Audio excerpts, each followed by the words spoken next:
Gracias por lo bueno que eres con cada uno de nosotros, habernos dado un día más aquí en esta tierra. Y ahora, Padre, que estamos aquí para tener este servicio, este tema tan importante para cada uno de nosotros, yo quiero pedir una forma especial, Señor, que tú puedas tomar mi mente, mi ser, y que tu Espíritu Santo sea el que hable, Señor, a través de mí, que pueda usar mi mente para recordarme los versículos, los pasajes, y que pueda presentar tu palabra de una manera que no sea mi propia voluntad, Señor, sino que seas tú el que dirige todo. Permite, oh Padre, que no haya nada que estorben para que yo pueda ser usado por ti. Perdona mis pecados, perdona los pecados de cada uno de nuestros hermanos que estamos aquí presentes también, al igual que el pecado de cada uno de aquellos que van a escuchar esta presentación. Permite, oh Dios, que la obra que tú haces, que tú hiciste en nuestro Salvador Cristo Jesús, la hagas también en nosotros ahora, pues hemos entendido, Señor, de que tú quieres darnos tu Espíritu, así como moró en Él, que así quieres morar en nosotros, para que a través de tu poder nosotros podamos ser hacedores de tu palabra. Perdónanos, oh Dios, y ahora rogamos para que cada uno de aquellos que escuchará esta presentación, que nos des a todos el deseo de poner en práctica todo lo que nosotros estudiamos, y que sea, Señor, todo lo que nosotros hacemos para honra y gloria de tu nombre, y que tú puedas ser glorificado en cada uno de nosotros. En Jesús te lo pedimos y te lo agradecemos todo. Amén.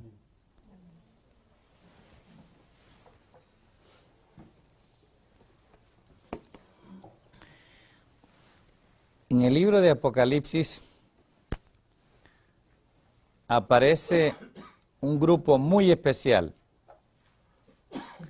y ese grupo se conoce como los 144,000. Y a pesar de que ahora no estamos estudiando el libro de Apocalipsis, pero quiero presentar a la luz del libro de los Salmos, en una forma específica, a la luz del libro de los Salmos, la realidad no solamente de Cristo, sino también la realidad de los 144,000 en los días finales. Y esto es algo a lo cual David anheló, en lo cual David fue llevado hasta el trono de Dios, y a él se le mostraron cosas que son imprescindibles para nosotros que las entendamos, especialmente en este tiempo final. El libro de los Salmos, quiero decirles que a pesar de que la mayoría lo lee y muchos se lo aprenden de memoria, muchos salmos, mucha gente se los ha aprendido de memoria, como el Salmo 23, el Salmo 1, el Salmo 91, Salmo 95, el 97, tantos salmos, ¿no? Que muchas personas se los han aprendido de memoria. Salmos preciosos, ¿no? Pero hay algo que es bien importante y que he descubierto en los salmos yo, y es que la mayoría de nosotros, a pesar de que conocemos de memoria muchos salmos, al menos, lo digo por mí, yo no había entendido muchas de las cosas que los salmos enseñan. La mayoría de nosotros hablamos de los salmos como, por ejemplo, el Salmo 110, quisiera comenzar por ese Salmos. El Salmo 110 es un salmo que muchos conocemos, donde habla del Mesías. Jesús citó este salmo. Y aquí habla como un salmo de David, y que Jesús enfrentó, ¿no?, a todos los maestros, los rabinos de su tiempo, con una pregunta muy interesante. En el Salmo 110 escribió David de esta manera: Jehová dijo a mi Señor, siéntate a mi diestra, hasta que ponga a tus enemigos por estrado de tus pies. Y después dice, Jehová enviará desde Sión la vara de tu poder. Domina en medio de tus enemigos.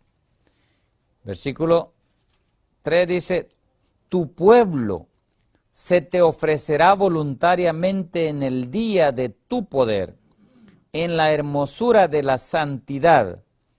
Desde el seno de la aurora tienes tú el rocío de tu juventud. Juró Jehová y no se arrepentirá. Tú eres sacerdote para siempre según el orden de Melquisedec. Versículo 5. El Señor está a tu diestra, quebrantará a los reyes en el día de su ira. Juzgará a las naciones, juzgará entre las naciones, las llenará de cadáveres, quebrantará las cabezas en muchas tierras. Del arroyo beberá en el camino, por lo cual levantará la cabeza. Este salmo, al igual que muchos de los salmos, Jesús se enfrentó a la mayoría de los rabinos porque ellos creían que todos estos salmos habían sido escritos y que habían sido escritos por David y que hablaban de David. Pero aquí vemos en este salmo que aquí está, y quiero que vayamos al libro de Mateo, cuando a Jesús se le preguntó, se le hace la pregunta en Mateo capítulo 22.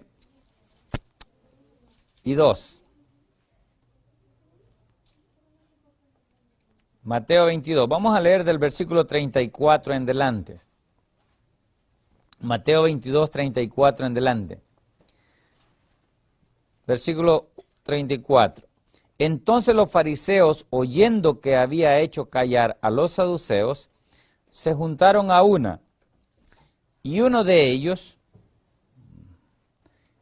y dice ahí, intérprete de la ley, Mateo 22, 35.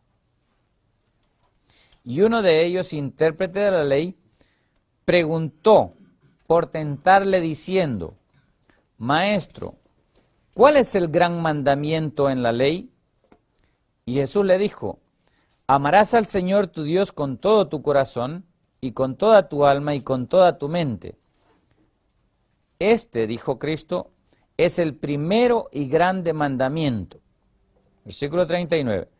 Y el segundo es semejante, amarás a tu prójimo como a ti mismo.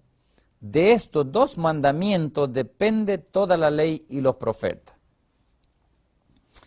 Vemos aquí que quien cuestiona al Señor Jesús era un intérprete de la ley, un rabino, alguien que se había especializado en entender la ley de Jehová.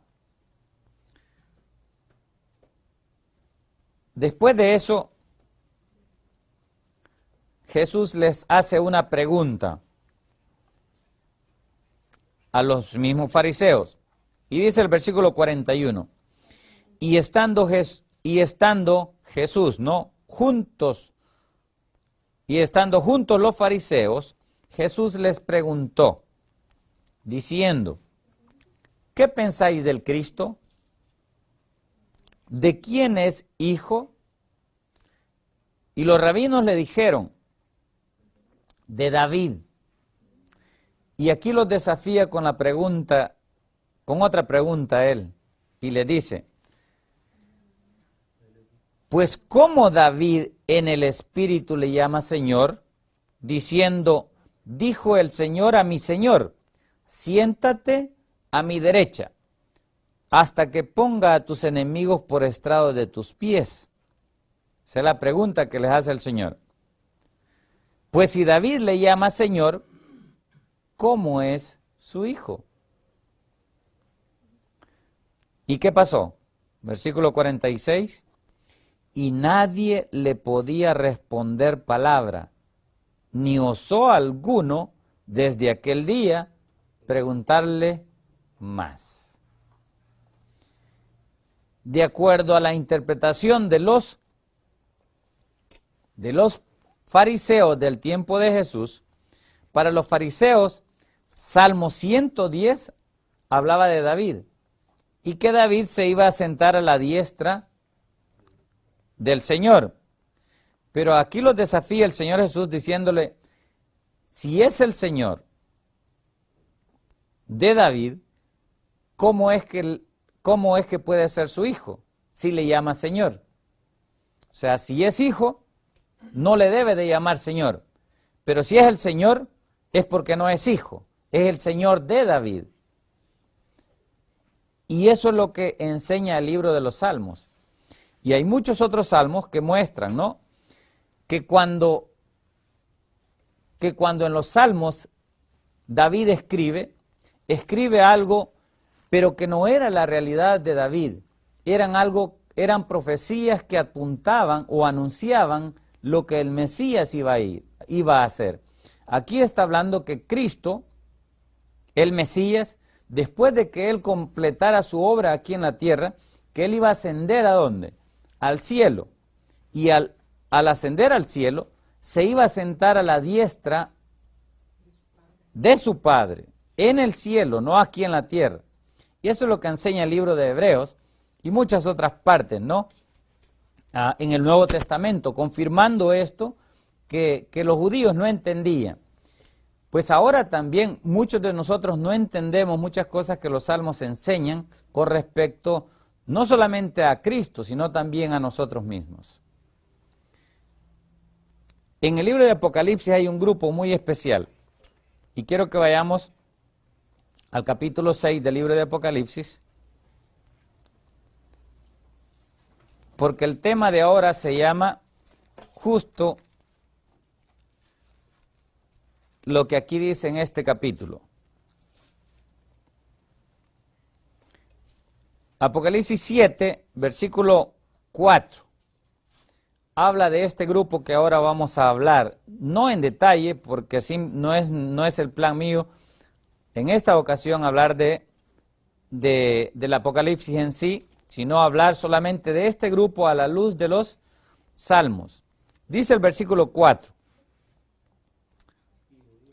y oí el número de los sellados, 144,000 sellados de todas las tribus de Israel, de los hijos de Israel. ¿Cuántos sellados va a tener el Señor? 144,000. Ahora, cuando aquí habla de este grupo, observen algo, o la pregunta que aparece en el versículo último del capítulo 6. En el capítulo 6, vamos a leer del 16 y 17. Hablando de los reyes de la tierra y de todos los moradores de la tierra, cuando Cristo venga, esto es la experiencia que van a tener todos aquellos que hayan despreciado la gracia de Dios, la misericordia de Dios, el amor de Dios para con cada uno de nosotros, y no hayamos hecho de nuestro Dios nuestro único refugio y fortaleza. Dice que todos los moradores malos, por supuesto, los que se rebelen contra Dios finalmente, dice que decían, versículo 16, van a decir a los montes y a las peñas, caed sobre nosotros. Apocalipsis 6, 16. Van a decir a los montes y a las peñas, caed sobre nosotros y escondednos del rostro de aquel que está sentado sobre el trono y de la ira del Cordero, porque el gran día de su ira ha llegado. Y la pregunta es, ¿quién podrá sostenerse en pie? ¿Quiénes van a ser los que van a estar en pie cuando el Señor venga juntamente con su Padre, que aquí se llama el Cordero, cuando el Cordero venga sobre el trono, juntamente con el Padre y todos los ángeles con él? ¿Quién va a estar en pie?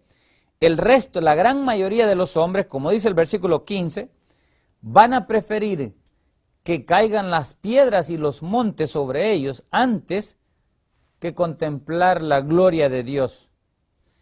Y hay una razón para ello. Vamos a verla ahorita en el libro de los Salmos también.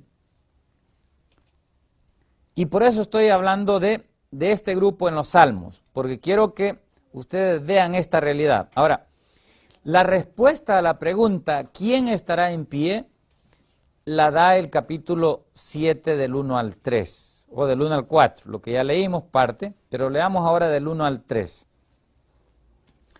Después de esto vi a 4 ángeles en pie sobre los 4 ángulos de la tierra, que detenían los 4 vientos de la tierra para que no soplase viento alguno sobre la tierra, ni sobre el mar, ni sobre ningún árbol. Vi también a otro ángel que subía de donde sale el sol. Y tenía, ¿qué tenía? El sello del Dios vivo. Miren. Y clamó a gran voz a los 4 ángeles a quienes se les había dado el poder de hacer daño a la tierra y al mar. Va a venir, la tierra y el mar va a ser dañada, ¿por qué? Por medio de ángeles. Ángeles malignos harán esa obra de destrucción. Pero dice que hay 4 ángeles que están deteniendo esos vientos, esos espíritus malos. Versículo 3. Y se les manda que no hagan daño a la tierra, ni al mar, ni a los árboles, hasta que hayamos sellado en sus frentes a los siervos de nuestro Dios. ¿Cómo le llama aquí a los 144,000? Los siervos de nuestro Dios. Es un grupo muy especial. Es el grupo que va a estar en pie cuando Él venga. En el capítulo 14 explica un poquito más en detalle quiénes son ellos. Vamos a leer rapidito el versículo 1 en adelante. Aquí en el capítulo 14 ya no habla como en el 7, justo antes de que ellos son sellados. Aquí Dios se los muestra, el mismo grupo, Dios se lo muestra a Juan, al apóstol Juan, ya en la ciudad de Dios, en el cielo, en el monte de Sión. Y dice así: después de esto miré, capítulo 14, 1. Y he aquí el Cordero estaba en pie sobre el monte de Sión.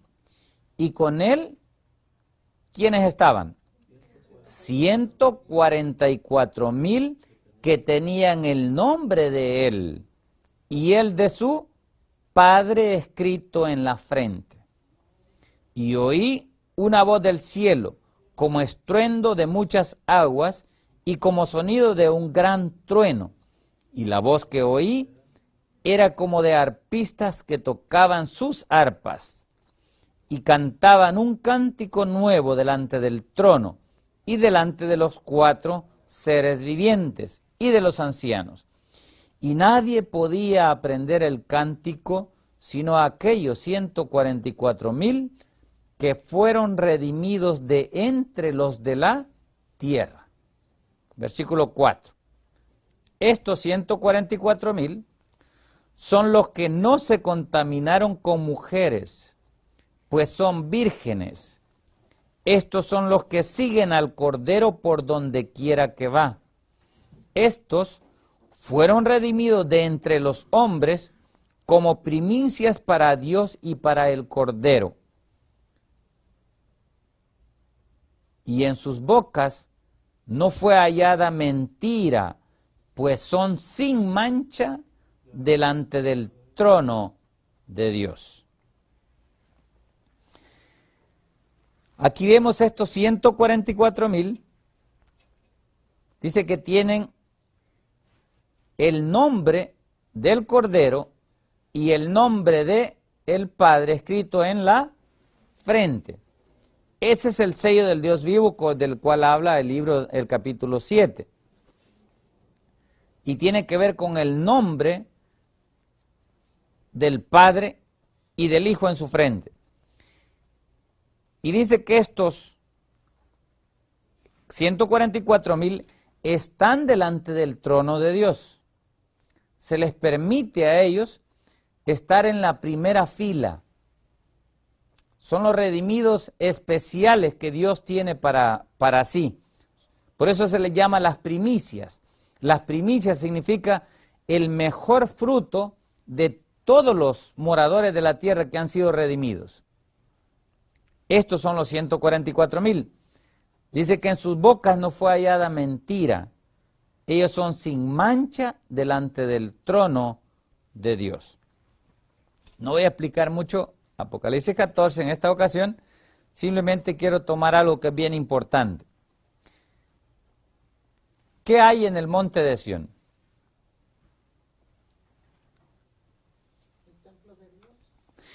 Amén, hermana. Usted sabe lo que hay. Ciertamente, en el monte de Dios, en el monte de Sión está el templo de Dios. En el libro de Apocalipsis habla del monte de Sión y habla de la ciudad nueva, la nueva Jerusalén, la que desciende del cielo.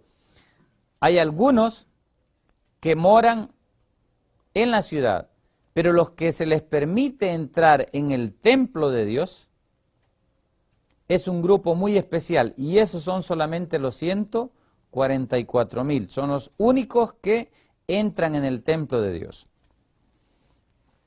El libro de los Salmos narra y describe de una manera perfecta quiénes van a ser los que van a estar ante el trono de Dios, ante su presencia,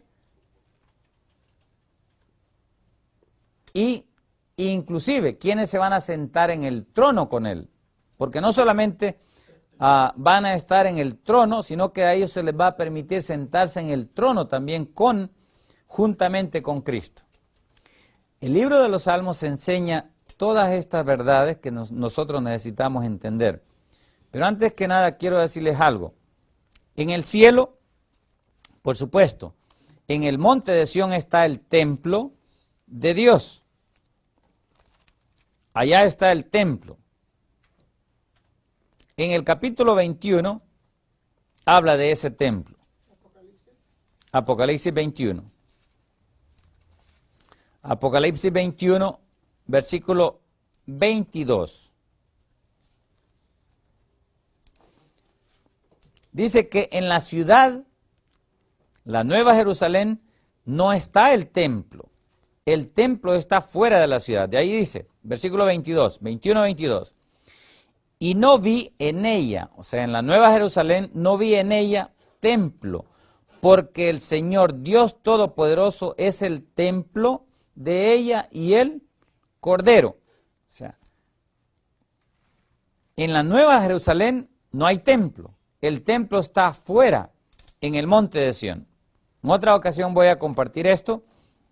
Nomás quiero que noten estas verdades. Ahora, ¿qué tiene que ver el libro de los Salmos con los 144,000? Ahora vamos a esa parte.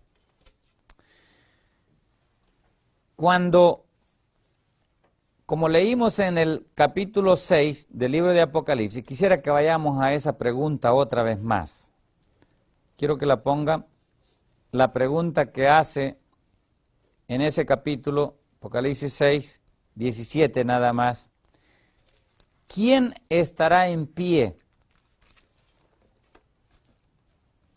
en el gran día de la ira de Dios? ¿Quién podrá estar en pie ante la presencia de Dios? ¿Quién va a ser? Esa es la pregunta. El que va a estar en pie. Refiriéndose, ¿quiénes van a ser aquellos que no van a ver muerte, que no van a morir, que van a ser trasladados de esta tierra al cielo sin mirar la muerte. ¿Quiénes van a ser? Los que van a pasar por toda la experiencia de la gran tribulación, porque a ellos en el capítulo 7, también explica en el versículo 14, en el 7:14 de Apocalipsis, cuando se les pregunta, cuando Juan pregunta quiénes son ellos, el Señor le dice a Juan quiénes son. Versículo 14, yo le dije, Señor, tú lo sabes, tú sabes quiénes son ellos. Y él me dijo, el Señor le dijo a Juan, estos son los que han salido, ¿de qué? De la gran tribulación y han lavado sus ropas y las han emblanquecido en la sangre del Cordero. Por esto están delante ¿de qué? Delante del trono de Dios y le sirven día y noche en su ¿qué? En su templo. Y el que está sentado sobre el trono extenderá su tabernáculo sobre ellos. Ahora, no quiero explicar todo esto ahora, pero para que vean que ellos son los que van a estar ¿dónde? En el mismo templo de Dios, pero han salido de grande tribulación, pero ellos no han muerto, ellos no mueren, este grupo no muere cuando vienen las plagas, pasan toda la experiencia de la gran tribulación hasta cuando Cristo viene y son trasladados de la tierra, como dice el libro de Corintios 15, en un abrir y cerrar de ojos a la final trompeta. Ese es ese grupo. ¿Quiénes son los que van a estar en pie? El primer hombre que habla de quiénes van a ser los que van a estar en pie aparece en el capítulo 6 del libro de Primera de Samuel. Y este pasaje es bien interesante. En Primera de Samuel, comenzando de Samuel 5, habla de la historia cuando el arca del pacto fue tomada por los filisteos y cómo por haber tomado el arca del pacto las plagas vinieron sobre todos los filisteos, los enemigos de Dios. Y bien interesante que la plaga que vino es parecida a las 7 plagas en el libro de Apocalipsis, porque dice que se llenaron de tumores, igual como les van a venir a los que finalmente rechacen la misericordia de Dios y las plagas les caigan en Apocalipsis 16. Dice que esos les van a salir úlceras malignas, pestilentes y muy dolorosas. Pero al llegar al capítulo 6, hace una pregunta los de Bet-Semes. Y Bet-Semes era el lugar donde vivió, ¿no? En un tiempo a Moisés. Este Bet-Semes significa casa. Bet-Semes significa casa del sol. En otras palabras, los que hagan casa al sol. Y este Bet-Semes era un territorio dentro del pueblo de Dios. Pero cuando llegó el arca del pacto, todo aquel que miraba el arca del pacto, que era un símbolo del trono de Dios, y no había sido santificado, el hecho de estar cerca del arca del pacto era suficiente para que las plagas cayeran sobre ellos. El mismo arca del pacto, que era una bendición, y es una bendición a los que obedecen a Dios, el mismo arca del pacto será una maldición y una plaga para aquellos desobedientes también. Y la pregunta que hacen en el versículo 20, los de Bet-Semes, dice así. Miren lo que vamos a leer del 18, 19 y 20. Dice el 19. 6:19. Primera de Samuel. Entonces Dios hizo morir a los hombres de Bet-Semes. ¿Por qué? Porque habían mirado dentro del arca de Jehová. Hizo morir del pueblo, ¿a cuántos? A 50,070 hombres. 50,070 hombres murieron.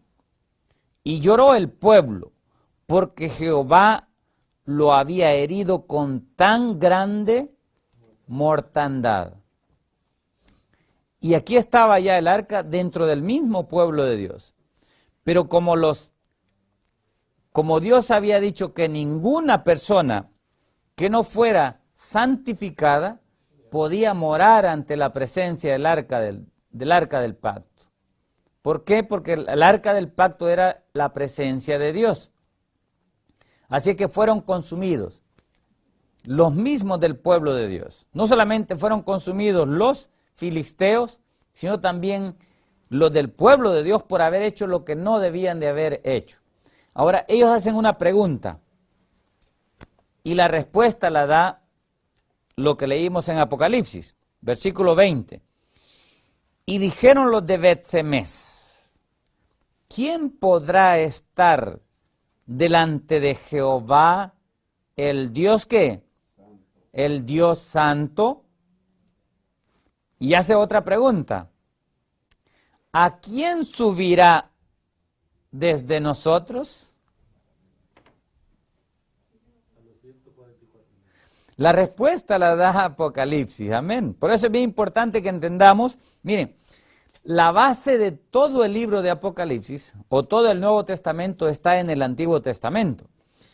Pero los del Antiguo los que le toman en cuenta solamente el Nuevo Testamento, sin tener el fundamento del Antiguo Testamento, se confunden y no pueden entender la verdad nunca. ¿Por qué? Porque el Antiguo se complementa con el Nuevo y el Nuevo con el Antiguo. Ambos se explican uno al otro. ¿Quiénes son los que van a subir dentro de nosotros? Esa es la pregunta. ¿Quién subirá de entre nosotros? ¿Quién estará ante la presencia de un Dios santo? La respuesta en los Salmos la da Dios. ¿Quiénes? Por supuesto, en primer lugar, ¿a quién? En primer lugar se cumple en quién. Cuando dice ¿a quién subirá? ¿Quién fue el que subió? Cristo. El Mesías fue el que subió. Así como David fue ungido como rey, el Mesías también iba a ser ungido como rey. Y así como David subió, ¿no?, al trono de Israel, pero solamente al trono terrenal. A él no se le permitió levantar ni la casa de Dios, ni el templo de Dios levantó él. Por lo cual, cuando habla del templo de Dios, David no escribe del templo de Dios aquí en la tierra, ni habla de la casa de Dios aquí en la tierra. Él habla de la que Cristo iba a levantar, ¿dónde? En el cielo. A la casa a la cual Cristo mismo iba a ascender. ¿Para qué? Para morar allá a la diestra de Dios. Eso es lo que debían de haber entendido, no solamente la descendencia de David, sino también nuestros padres, los primeros cristianos, han leído el libro de los Salmos y no han comprendido lo que ellos están leyendo. A pesar de que lo leen y muchos de ellos han aprendido los Salmos de memoria, pero no entienden de qué realmente está hablando cada uno de esos salmos. Por ejemplo, uno de los salmos más conocidos es el Salmo 23. El Salmo 23 está hablando de Cristo, que Él es el pastor, pero ¿desde dónde nos pastorea? Desde el cielo nos pastorea a Él. ¿Por medio de quién? Por medio de su Santo Espíritu y de aquellos hombres que permiten, ¿no? O se permiten a sí mismos instruir al pueblo, ser instructores, ser maestros del pueblo. ¿Enseñando qué? La verdad, tal y como es en Cristo, en el santuario celestial. Ahora, cuando Dios le pide ¿se recuerdan? Hemos presentado esto anteriormente. Cuando Dios le dice a David que tomara, cuando Dios le muestra a David, más que todo, el lugar donde él debía de levantar el templo, que fue en la era de Hernán. En esa era, Dios le muestra que allí debía de ser el lugar donde él debía de levantar el templo. Pero el templo, Dios le dijo que no lo iba a levantar él, ¿se recuerdan? Vamos ahora a primera de Crónicas. En Primera de Crónicas, vamos a comenzar del capítulo 11. Primera de Crónicas 11. Después de que Dios ungió a David, le hace una promesa y un pacto. Dice el versículo 1 en delante. Primera de Crónicas 11, 1. Entonces todo Israel se juntó a David en Hebrón, diciendo: He aquí nosotros somos tu hueso y tu carne. También antes de ahora, mientras Saúl reinaba, tú eras quien sacaba a la guerra a Israel y lo volvía a traer. También Jehová tu Dios te ha dicho: Tú apacentarás a mi pueblo Israel, y tú serás ¿qué? Príncipe sobre Israel, mi pueblo.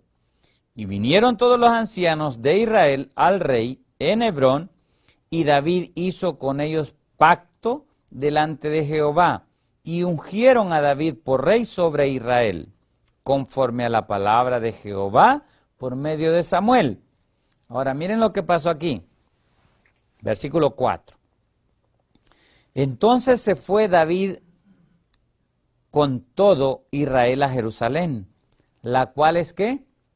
Jebús. Y los jebuseos habitaban en aquella tierra. Y los moradores de Jebús dijeron a David: No entrarás acá. Mas David tomó la fortaleza de Sión, que es la ciudad de David. Y David había dicho: El que primero derrote a los jebuseos será cabeza y jefe. Entonces Joab, hijo de Sarvia, subió él primero y fue hecho ¿qué? Jefe. Y David habitó en la fortaleza y por eso la llamaron la ciudad de David. Pero observen lo que dice el versículo 8. Y edificó, ¿qué dice? La ciudad alrededor, desde Milo hasta el muro. Y Joab reparó el resto de la ciudad, y David iba adelantando y creciendo, y Jehová de los ejércitos estaba con él. Así como David invitó a todo el pueblo y le dijo: quien de ustedes suba a la fortaleza de los jebuseos y tome a la Sión, ese es el que va a habitar en ella.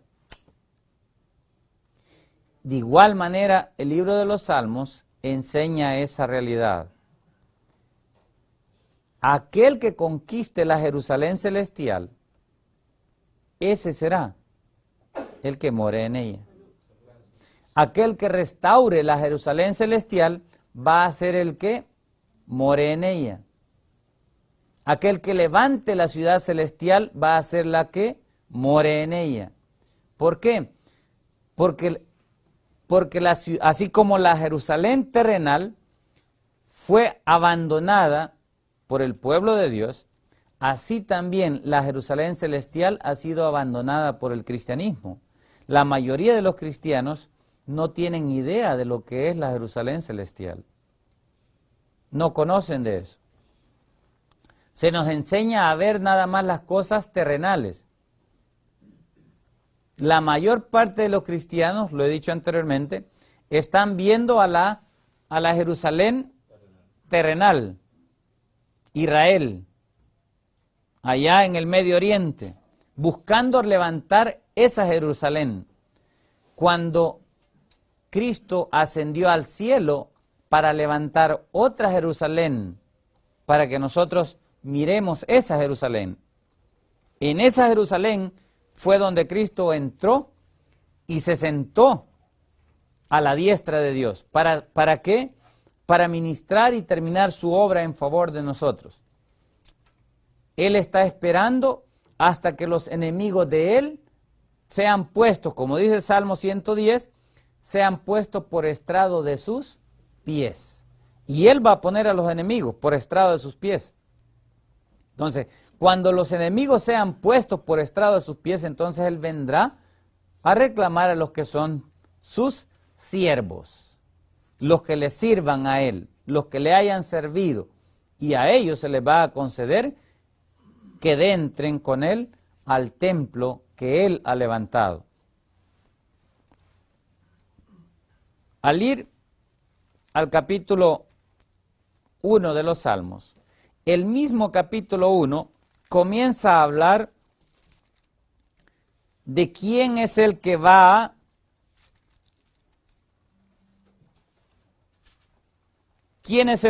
a morar en el cielo.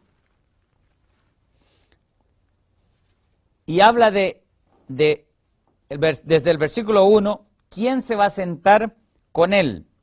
Y dice el versículo 1, Salmos 1:1, bienaventurado el varón que no anduvo en consejo de malos, ni estuvo en camino de pecadores, ni en silla, y la palabra silla y es trono, ni en silla de escarnecedores se ha sentado, sino que en la ley de Jehová está su delicia, y en su ley medita de día y de noche. Y miren, va a ser como el huerto del Edén, cada uno de esos varones. Dice, será como árbol plantado junto a corrientes de aguas. ¿Qué había en el Edén? Árboles. A la orilla del río habían árboles plantados por Dios mismo, ¿sí?, junto a las corrientes de las aguas. Esta es una figura del Edén. No solamente aquí en la tierra, cuando estuvo el Edén en la tierra, sino que lo que es en el Edén celestial, la nueva tierra también. Y dice que así como los árboles en el Edén daban su fruto en su tiempo establecido y su hoja no cae, así ellos, dice, todo lo que harán, Él lo va a hacer ¿qué?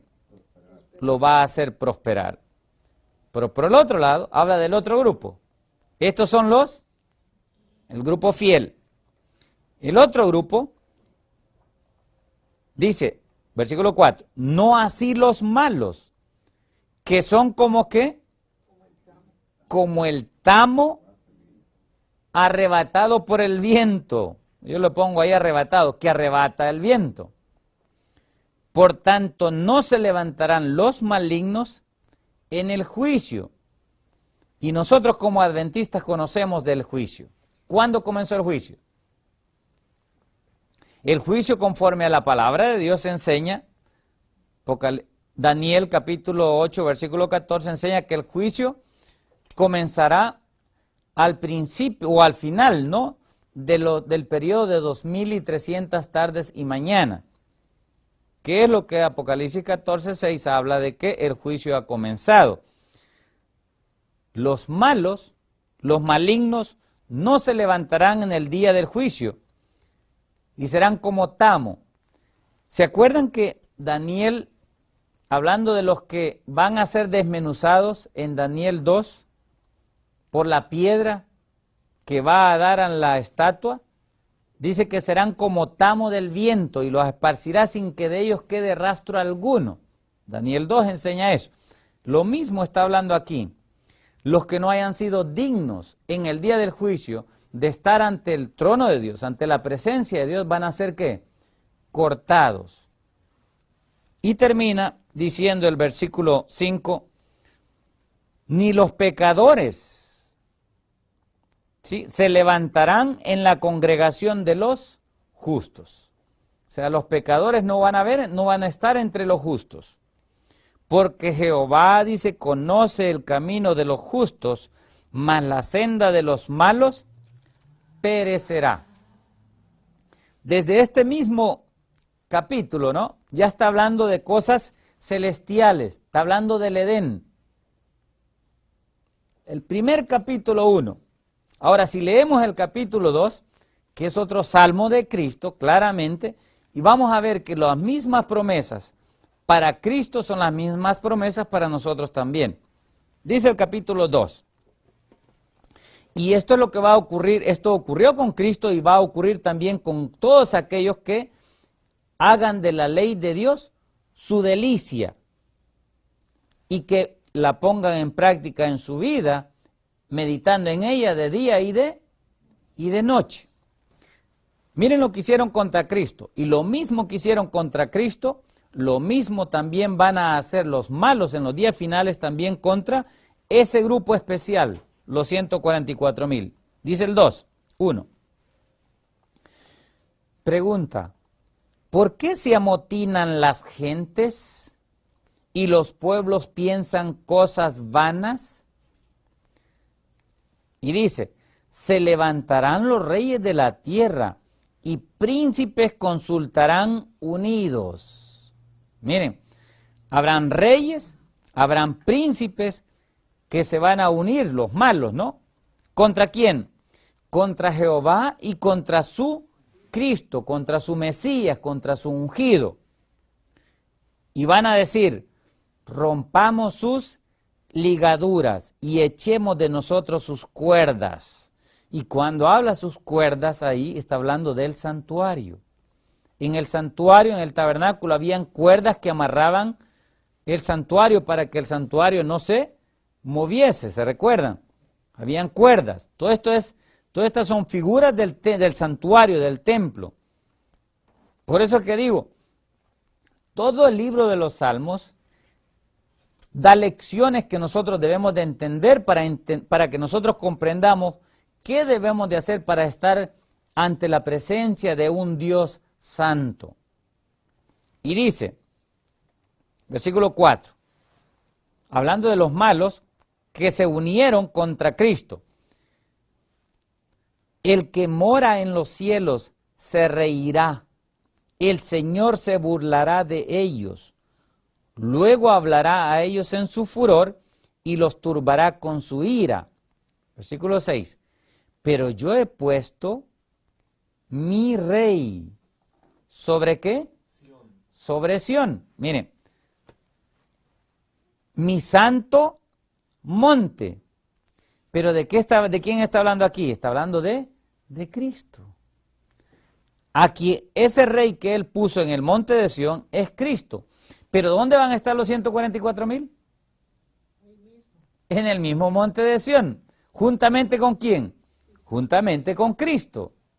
Entonces lo que aquí habla, así como se amotinaron las gentes y se unieron los malos, reyes y príncipes y sacerdotes y la gente del pueblo, los religiosos de su tiempo, así como ellos se unieron contra Cristo, también en los días finales, contra aquellos que hagan de la ley su delicia y que obedezcan a Dios, se van a juntar también contra ellos.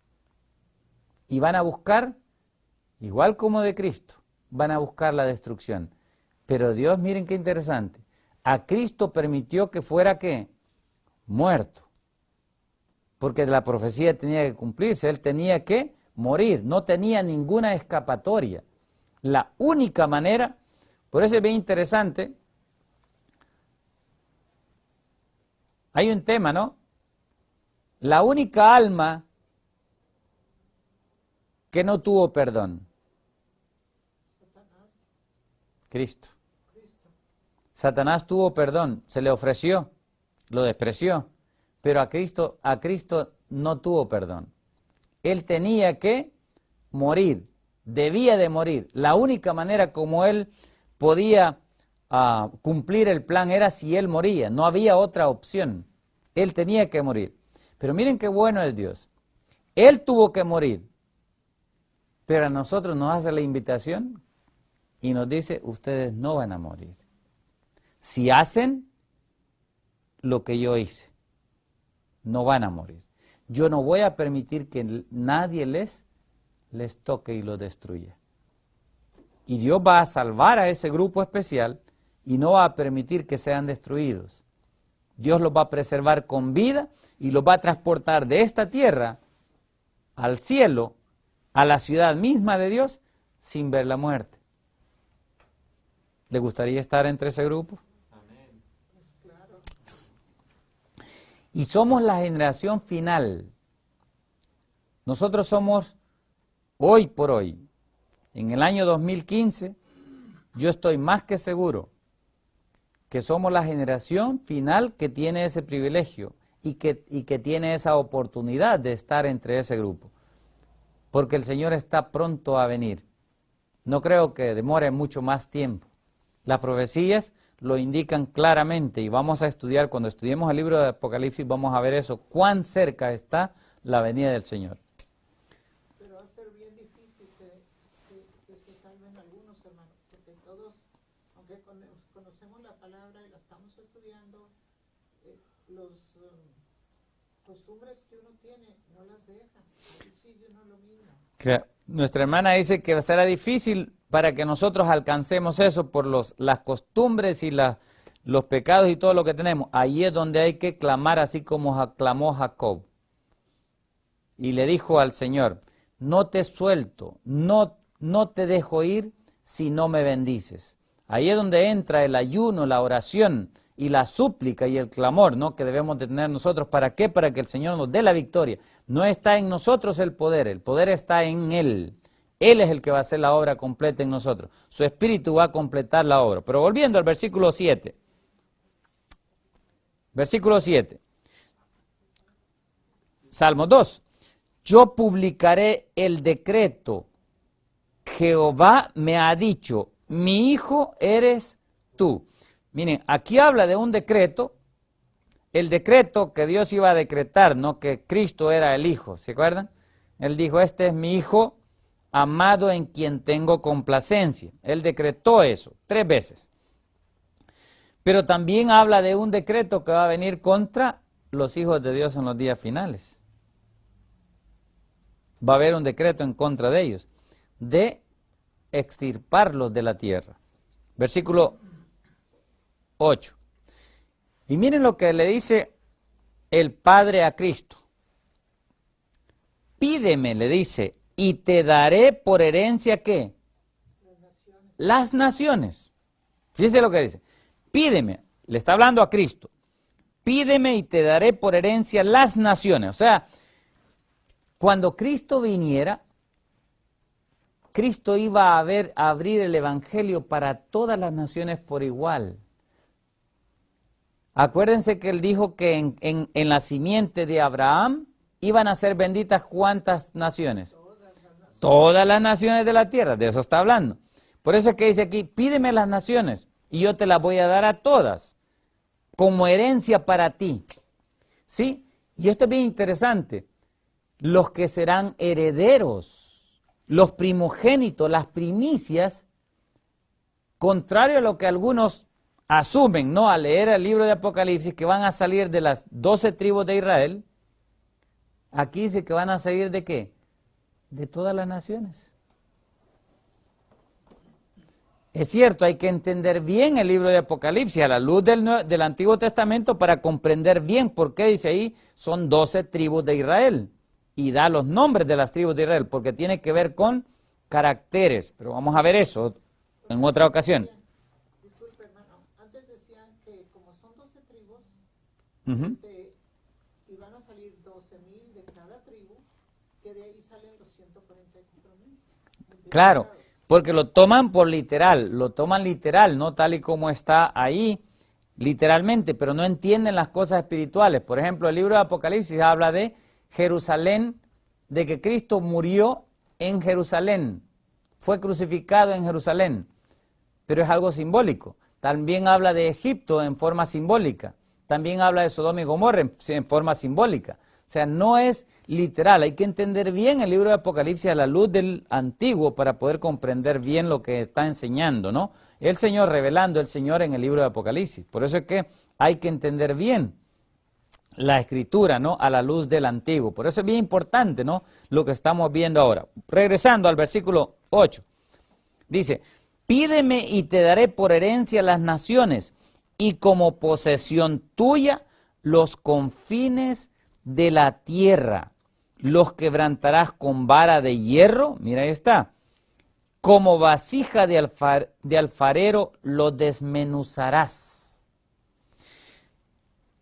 Miren, en el libro de Apocalipsis, capítulo 2, versículo 25 al 29, lo mismo que le entrega Dios o el Padre, Dios Padre a Cristo, nos lo ofrece a nosotros también en ese capítulo. Apocalipsis 2, del 25 al 29. Miren lo que dice el 25. 2, 25 al 29. Dice, pero lo que tenéis, hablando Cristo, pero lo que tenéis, retenedlo hasta que yo venga. Y dice el 26, al que venciere y guardare mis obras, miren lo que debemos de guardar, mis obras hasta el fin, yo le daré autoridad sobre ¿qué? Las naciones. Miren, a Cristo se le entregaron las naciones, pero ahora a nosotros nos dice que si nosotros vencemos, también a nosotros se nos van a entregar ¿qué? Las naciones. La misma promesa del capítulo 2 de Salmos. Pero ahora ya no con Cristo, sino también con nosotros. Y dice el versículo 27, y las regirá, hablando de rey, ¿no? ¿Con qué? Con vara de hierro, y serán quebradas como vaso de alfarero, como yo también la he recibido de mi Padre. Ahí está, claramente, ¿no? Ahí habla Cristo, claro. Versículo 28 y 29. Y le daré la estrella de la mañana, y termina, el que tiene oído, oiga lo que el Espíritu dice a las iglesias. ¿Tenemos oído? ¿Estamos entendiendo estas cosas? Dice, si tienen oído, oigan bien. Y aquí no le habla a las multitudes, le habla a el que tiene oído, le habla a individuos, a cada uno. Aquí no tiene nada que ver con las congregaciones conforme a las multitudes. Aquí tiene que ver con individuos. El Señor le está hablando a cada uno de nosotros. Si tú vences, vas a heredar las naciones. Si tú vences, las vas a regir con vara de hierro, así como yo he vencido y también las he regido y la he tomado por heredad de mi Padre. Eso es lo que dice aquí. Ahora, regresando al capítulo 2.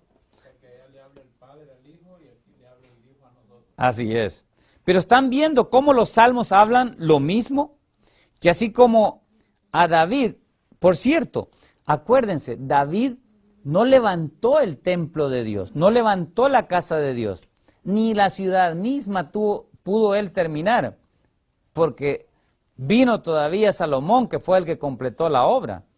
A él simplemente se le dieron los planos, se le dio el diseño del templo, el diseño del reino, pero él no lo estableció. Ese reino que a él se le dio era el reino que apuntaba al Mesías, hijo de él, que iba a venir después. Y de ese Mesías es que él escribe aquí en los Salmos. Continúa diciendo el versículo 10. Salmos 2. Ahora pues, Salmos 2:10. Ahora pues, oh reyes, ahora miren, les habla a los reyes, sed prudentes y admitid que amonestación. Y les llama a quienes ahora, jueces de la tierra, servid a Jehová con temor y alegraos. ¿Pero cómo? O sea, Dios espera que seamos felices. Estas son buenas nuevas, ¿sí o no?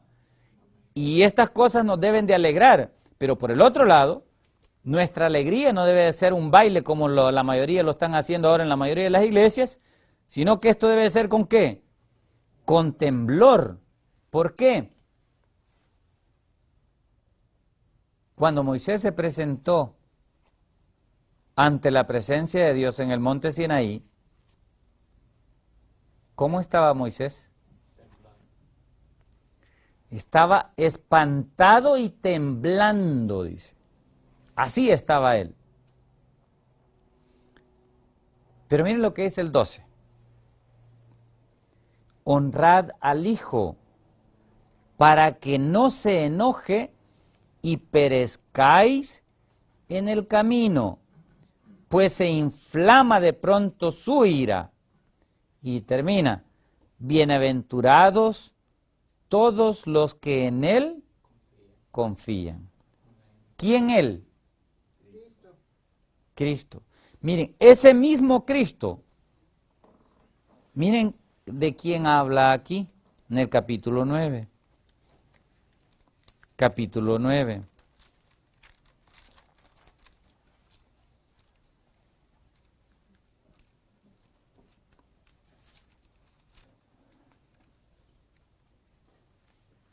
Hablando de que Jehová se iba a sentar en el trono, y acuérdense de quién está hablando aquí. Dice el versículo 9, 1 en delante.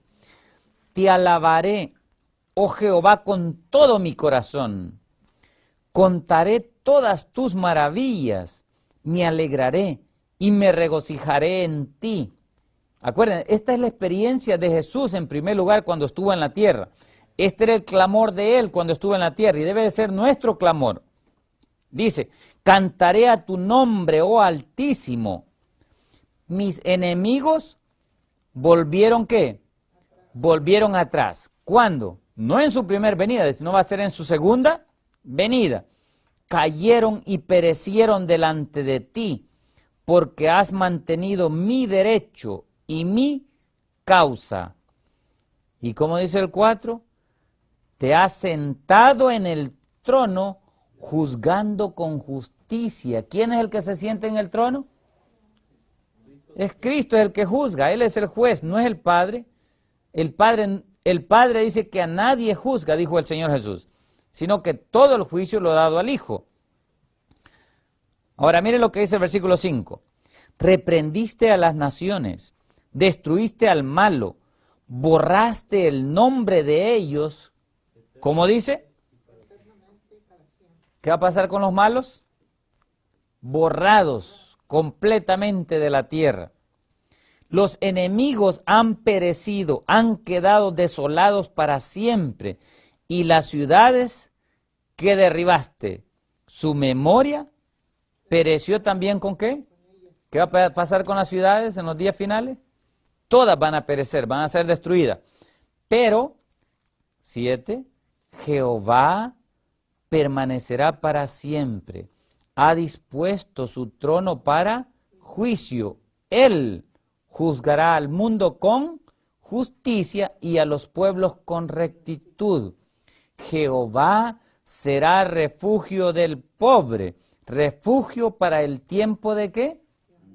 ¿A quiénes es que va él a proteger, a guardar? A los pobres. Y esos pobres, mire lo que dice el versículo 10. Y en ti confiarán los que conocen tu nombre, por cuanto tú, oh Jehová, no desamparaste a los que te buscaron.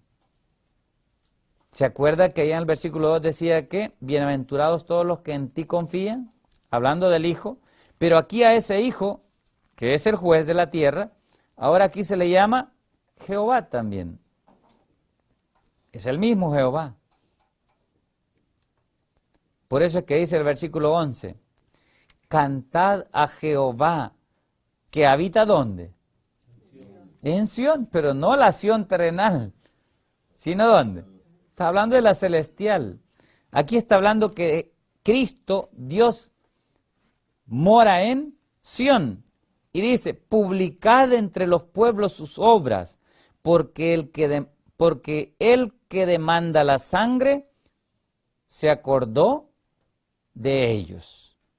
No se olvidó del clamor de los afligidos.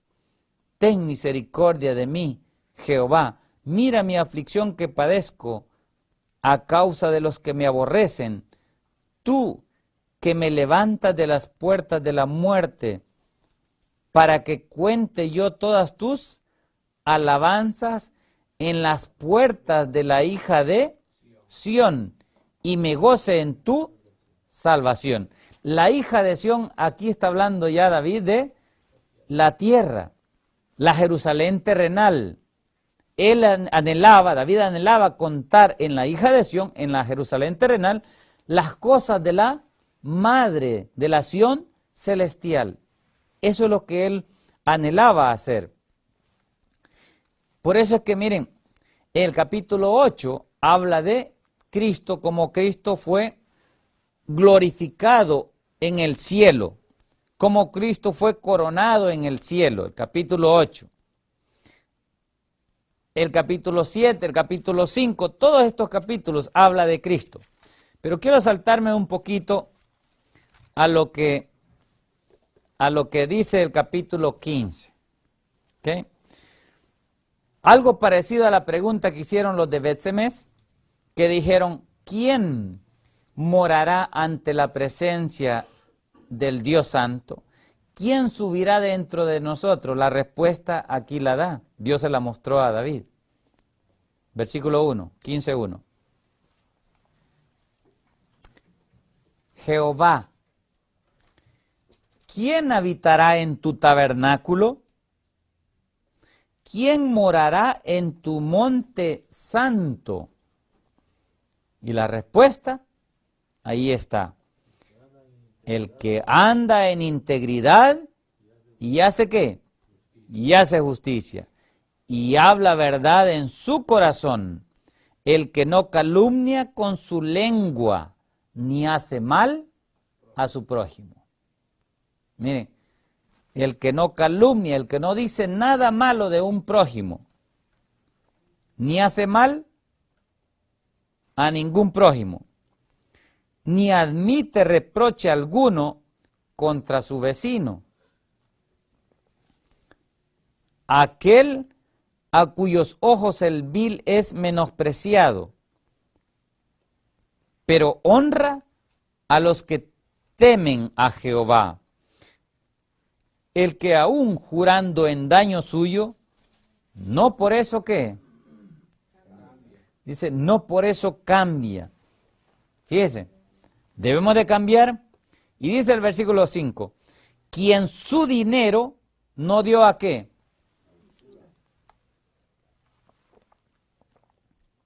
En otras palabras, que no da prestado a interés, ni contra el inocente admitió que cohecho. El que hace estas cosas, ¿cómo termina? Ahí está. ¿Quiénes son los que no van a resbalar? ¿Quiénes son los que van a morar ante la presencia de Dios? ¿Quiénes son los que van a estar en el monte santo de Dios, en el tabernáculo de Dios? Este grupo es el que va a subir. Algo parecido lo dice también en el capítulo 24, versículo 3 en delante. 24, 3 en delante. Y habla no solamente de cómo Cristo subió al cielo y cómo entró en las puertas del cielo, sino también habla cómo nosotros también vamos a entrar. Dice el versículo 3, ¿quién subirá al monte de Jehová? Salmo 24, 3. ¿Quién subirá al monte de Jehová? ¿Y quién estará en su lugar santo? En su Macón Kadosh. Y la respuesta es, el limpio de manos y puro de corazón, el que no ha elevado su alma a cosas vanas. Mire, si yo tengo vanidad en mí, ¿qué pasa? ¿Entro en el monte santo de Dios? Ninguno que tenga algo vano va a entrar. Ninguno, dice, que haya jurado con engaño va a entrar. Versículo 5. Él recibirá bendición de Jehová y justicia del Dios de salvación. Tal es la generación de los que le buscan, de los que buscan tu rostro, oh Dios de Jacob. ¿Se acuerdan que Salmos 2 hablaba de eso? Que los que buscan van a estar con él, los que le buscan. Versículo 7. Aquí está cómo Cristo ascendió al cielo y cómo entró en la ciudad de Dios. Alzad, oh puertas, vuestras cabezas, y alzaos vosotras puertas eternas, y entrará ¿quién? El Rey de gloria. Y hacen la pregunta, parece los que están adentro, dice, ¿quién es este Rey de gloria? Y la comitiva que iba acompañando al Señor, cuando iba ascendiendo al cielo, dice, Jehová, el fuerte y valiente, Jehová el poderoso en batalla. Alzad, oh puertas, vuestras cabezas, y alzaos vosotras puertas eternas, y entrará el Rey de gloria. ¿Quién es este Rey de gloria? Jehová de los ejércitos. Él es el Rey de gloria. ¿Sí? Aquí está cómo, no solamente cómo ascendió Cristo, sino también cómo van a ascender a aquellos que suban con Él. El capítulo 21 de Salmos habla cómo Dios Padre salió al encuentro de Cristo a recibirlo para coronarlo, para ponerle la corona sobre su cabeza. ¿Sí?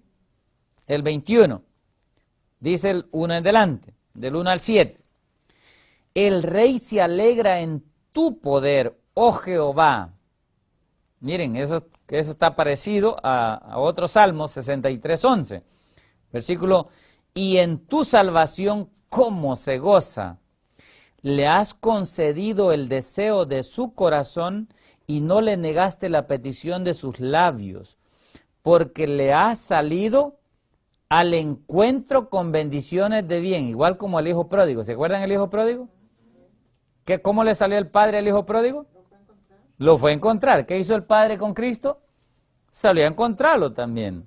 Miren qué bonito. Y todo esto es lo mismo que tiene que ver con nosotros también. Las promesas de Cristo, por eso es que dice que Él no se avergüenza de llamarnos hermanos, porque todo lo que fue para Él, Él dice también es para nosotros. Y en una forma especial para aquellos que van a ser los que le van a servir en los días finales, ¿no? Una forma especial. Ahora mire lo que dice el 3.